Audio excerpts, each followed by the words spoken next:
అందరికీ నమస్కారం. నా పేరు శ్రీనివాస్. మీరు చూస్తున్నారు Srinu social connect YouTube channel. Friends, ఒక మంచి టాపిక్‌తో మీ ముందుకైతే వచ్చా. లైక్ చేసి సపోర్ట్ అయితే చేయండి. ఇంకా మంచి మంచి టాపిక్స్‌తో మీ ముందుకైతే వస్తా. నా ఎక్స్‌ప్లనేషన్ నచ్చితే సబ్స్క్రైబ్ చేసి సపోర్ట్ అయితే చేయండి. ఇక లైక్ చేయకుండా టాపిక్‌లోకైతే వెళ్ళిపోదాం. సుప్రీం కోర్ట్ అయితే చెప్పింది, ప్రభుత్వ కార్యాలయాల్లో పవన్ కళ్యాణ్ ఫోటో ఉంటే తప్పేంటి? మీకొచ్చిన బాధేంటి అని ప్రశ్నించి పిటిషన్ అయితే కొట్టిపారేసింది. అంటే ప్రభుత్వ కార్యాలయాల్లో పవన్ కళ్యాణ్ ఫోటో పెట్టుకోవచ్చు అనైతే సుప్రీం కోర్ట్ గ్రీన్ సిగ్నల్ అయితే ఇచ్చింది. దీనికి ముందు ఏం జరిగిందో మనమైతే డిస్కస్ అయితే చేద్దాం. అంటే ఆంధ్రప్రదేశ్‌లో 12,000కు పైగా ప్రభుత్వ కార్యాలయాల్లో deputy chief minister Pawan Kalyan photo అయితే ప్రదర్శిస్తున్నారంట. దీన్ని సవాల్ చేస్తూ విజయవాడకు చెందిన విశ్రాంత రైల్వే ఉద్యోగి ఏము కొండలరావు ఒక పిటిషన్ అయితే వేస్తాడు. ఫస్ట్ హైకోర్ట్‌లో అయితే వేస్తాడు. హైకోర్ట్‌లో వేసిన తర్వాత హైకోర్ట్ అయితే ఈ కేస్ అంటే ఈ పిటిషన్ అయితే కొట్టిపారేస్తుంది.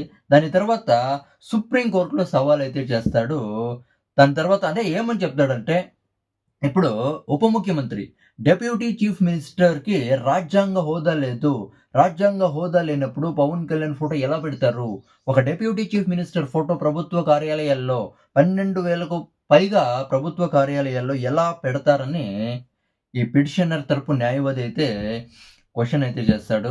ఫైనల్‌గా పవన్ కళ్యాణ్ ఫోటో పెడితే మీకేంటి బాధనైతే పిటిషన్ అయితే కొట్టేస్తాడు. ఆ టైంలో న్యాయవాది పిటిషన్ తరపు న్యాయవాది క్వెషన్ అయితే చేస్తాడు. అంటే సుప్రీం కోర్ట్ ఒక టైంలో చెప్పింది గదా! రాజకీయంగా ఎదగాలంటే ప్రజాధనాన్ని ఖర్చు చెయ్యకూడదనైతే సుప్రీం కోర్ట్ చెప్పింది గదా! ఇప్పుడెలా ఖర్చు పెడతారు అనైతే మళ్ళీ క్వెషన్ అయితే అడుగుతాడు న్యాయవాది.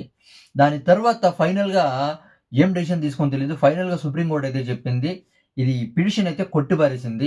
పవన్ కళ్యాణ్ ఫోటో ప్రభుత్వ కార్యాలయాల్లో ఉంటే తప్పేమీ లేదు. మీకేం బాధ అనైతే ప్రశ్నించి ఈ పిటిషన్ అయితే కొట్టేసింది.